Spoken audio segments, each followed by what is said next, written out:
Okay, so we're going to continue with our cumulative frequency table, although actually I'm not going to use a cumulative frequency anymore. I'm just going to use the frequencies. And what I want to do is I want to make a histogram. In this histogram, I'm just going to show this data once before. We didn't have any BMI data less than 15. So I'm going to go back to my autograph and open another statistics page. I'm going to enter in the group data once again, and then set up the same intervals from before, 15 to 40 in widths of 5. Then I'm going to enter it in manually this time. So remember, if I go back here, I have 1, 10, 6, 4, 1. So I'll just go back to autograph, 1, 10, 6, 4, 1. Once again, it'll tell me if it's wrong. Boom, nice. So before we selected cumulative frequency, don't want any of those. We want a histogram. Okay, frequency density, that's what we want. Our frequency is what we want. Everything's already set. Hit OK. We get a decent looking histogram.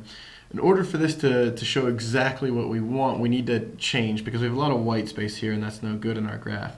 So we go to our axis once again. We already know that our minimum x value was 15. That's where we started the interval.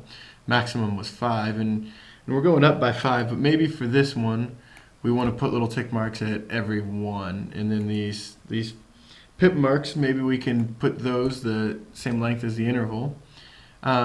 This once again, well, what's our biggest number value in our range was 10, so maybe we go up to 15 just to show that.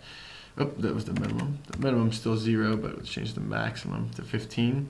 And you can change those based off of what you want. But now we can see our histogram a lot better. The only thing remaining to do, and you can even notice, like, even that's extra. So that white space there is kind of ugly. So let's change that down to 12. Generally speaking, you just want to see how far it goes. You don't need to necessarily see everything. So I'm going to go back to my labels, and I'm going to label my x-axis, which is my BMI, and then my y-axis, which is just the frequency. Don't forget to change the font size, otherwise you won't be able to see it. Take 20, and notice I'm changing both the numbers and the labels. That way you can see everything. Whoops, 20. Okay, and from here, if you want to change the color, I'm not sure if you can do that, but clicking on it makes it dark when you take your screenshot. So I just do the print screen once again. Go into my document, put it where I need to. Paste it. Oh, where'd it go? Went a little bit above. That'll happen. Crop. Just crop out all that extra stuff that we don't need, that's clouding it up. There you go.